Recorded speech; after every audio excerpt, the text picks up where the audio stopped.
Thank you, Board, for the opportunity, for the audience for being here. My name is Brian Dunlap. I first moved to San Dimas in 1978 to go to college. I've lived here for most of my adult life. I have 5 children I raised here, 12 grandchildren now, so I'm pretty invested in the community. I pastor the Lighthouse Baptist Church in Laverne. My 5 kids all went to college. 3 of them have master's degrees.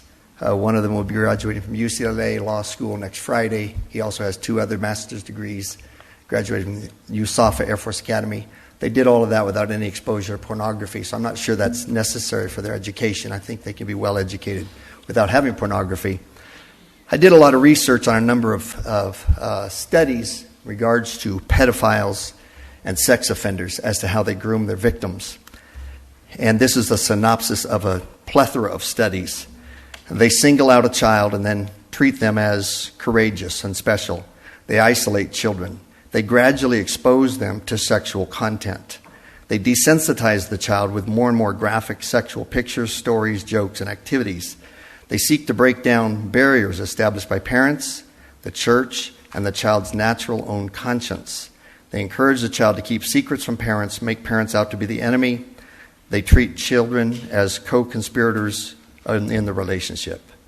According to RAINN, which is the Rape, Abuse, and Incest National Network, 93% of victims know their perpetrator.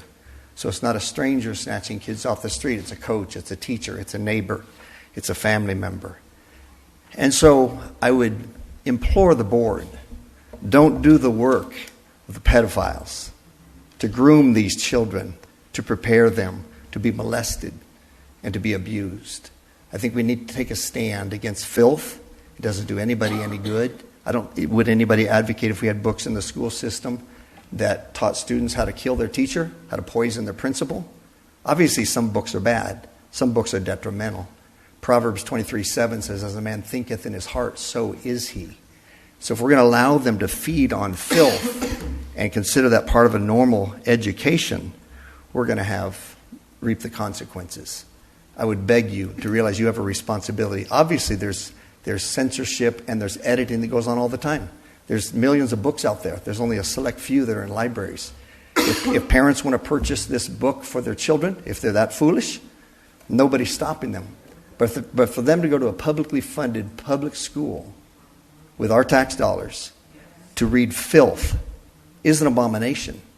And I think if you allow that and don't stand up for it, then I think you need to search your own hearts. I think anybody that doesn't understand that these books don't belong in a school library, I would say that individual doesn't belong on a school board. Thank you very much.